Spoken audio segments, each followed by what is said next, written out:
Hi everyone, FizzFop here. Recently, actress Jennifer Lawrence made the claim in a Variety interview that she was the first female action star with her role in Hunger Games. That movie came out in 2012, and as you might guess, she got roasted on the internet, and with good reason. Many people on the internet mention female-led action films like Kill Bill and TV shows like Wonder Woman. Both came out years before the Hunger Games. And many other people mention Sigourney Weaver in Alien, and that film goes all the way back to 1979. These weren't the only female-led action films. There were many, many more, some going back decades. But somehow, they didn't just fall out of Jennifer Lawrence's memory. A lot of these earlier female-led action films have fallen out of public recollection altogether, and it just goes to show you how fleeting being a celebrity is. For example, actress Pam Grier starred in dozens of bang bang shoot-'em-ups in the early 1970s. And a few people on the internet remembered her, but she still wasn't the first. People seem to have forgotten Jane Fonda in Barbarella, and Modesty Blaise was a female-led action franchise that included movies, comics, and novels. Of course, my favorite female action star of all time is Emma Peel. She was in the British TV show The Avengers. Mrs. Emma Peel was played by Diana Rigg, and she made her first appearance on TV in 1965. A lot of these female characters are fantastic, and some are even iconic, but none of them were the first female action star. And after Jennifer Lawrence's comments, I felt the need to bring the story of the first female action star to light. Allow me to introduce you to her. And no, it's not Jennifer Lawrence.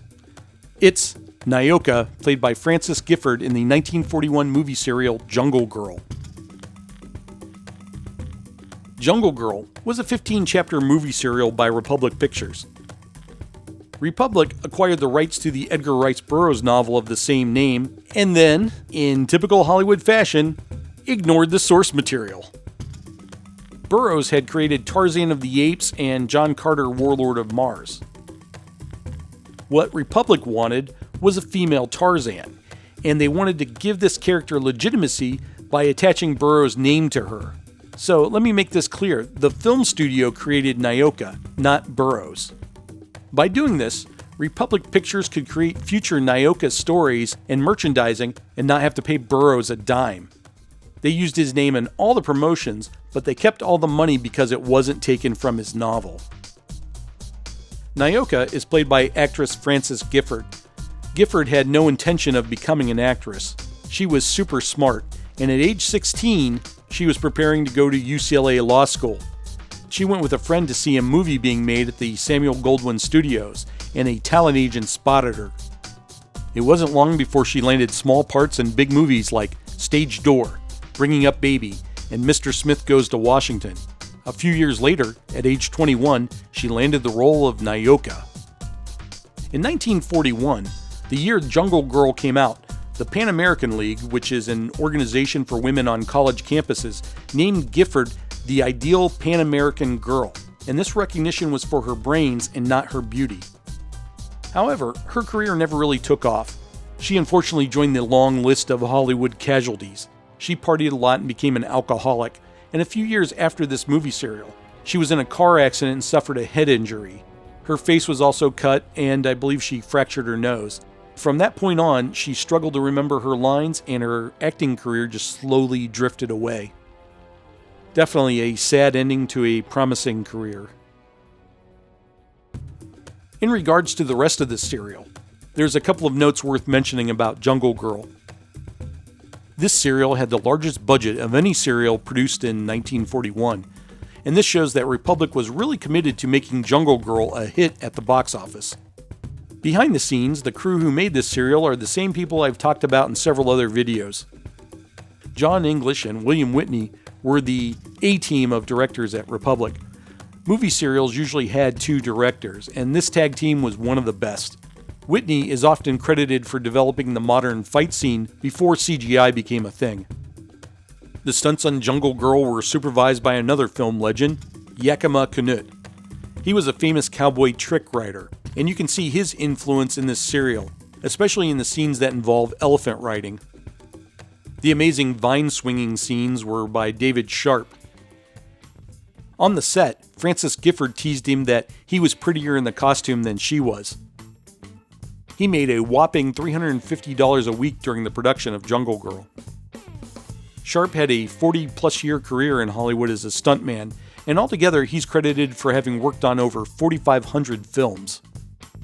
Gifford's main stunt double was Helen Thurston. Not a lot is known about her, but there are photographs of her in costume on the set rehearsing with the Vines. She did not get a lot of on-screen credit during her career for some reason. She broke into the film industry as a stand-in for Katharine Hepburn in the movie Bringing Up Baby, and in that production she had to work with a live leopard. The last stuntman I want to mention is Emil Van Horn, and I've never talked about him before. In Hollywood, he was known as the Ape Man. He studied gorillas at the zoo and learned how to mimic the way they moved. He made his own gorilla costume and built a career around it. In addition to being in movies, he supplemented his income appearing in Los Angeles nightclubs. Club owners would pay for him to come out in his gorilla costume to terrorize and entertain the customers. Nyoka has fallen out of public memory, but by 1940 standards, she was a franchise. This was a highly profitable movie serial. There were comic books based on this character, and in 1942, there was a sequel, The Perils of Nyoka. Frances Gifford did not appear in this sequel. She was on loan at the time to another studio, and when filming began, she was replaced by another actress. So, that's the story of the first female action hero. If you're interested in checking Jungle Girl out, you can find it on YouTube and other streaming services, but I should warn you, the African natives in this are ridiculously played by white guys in black makeup. This was a common practice not just at Republic, but all of Hollywood at this time, and I know some people find that very upsetting, so I thought I would give you advance warning in case you are offended by something like that. Other than that, I found this serial very entertaining. Nyoka is not a damsel in distress, and she's not a Mary Sue character either. Her and her companions take turns coming to the rescue and being rescued or being in jeopardy. The dialogue and plot holds up better than a lot of movie serials from this time period. There's a lot of great one-liners in it. The pacing and editing is very good. It has more of a modern feel to it. And the plot is a simple one of outsiders coming to the jungle to steal diamonds from the natives. One thing that I really got a kick out of is that I found a scene that obviously inspired a scene in Indiana Jones and the Temple of Doom. I love it when I find those little clips. In 1941 and 42, Republic was at the top of their game. Unfortunately, Jungle Girl is now forgotten, but it's a great example of both good and bad of what was going on in Hollywood during the 1940s. And if you're a fan of cinema or movie serials, it's certainly worth the watch. Thank you for watching. That's the story of the first female action star. I hope you enjoyed it. Please remember to hit the like button, check out my Teespring store, and I plan to have more videos out in the very near future, so keep your eyes peeled. And if you're new to my channel, please check out my other videos. I make documentaries mostly about superheroes, but I also cover old movie serials, radio shows, comic books, pulp magazines. I've even made videos about dime novel and penny dreadful characters. So if you're into those subjects, then my channel is for you. That's it for me. So until next time, stay super. Bye.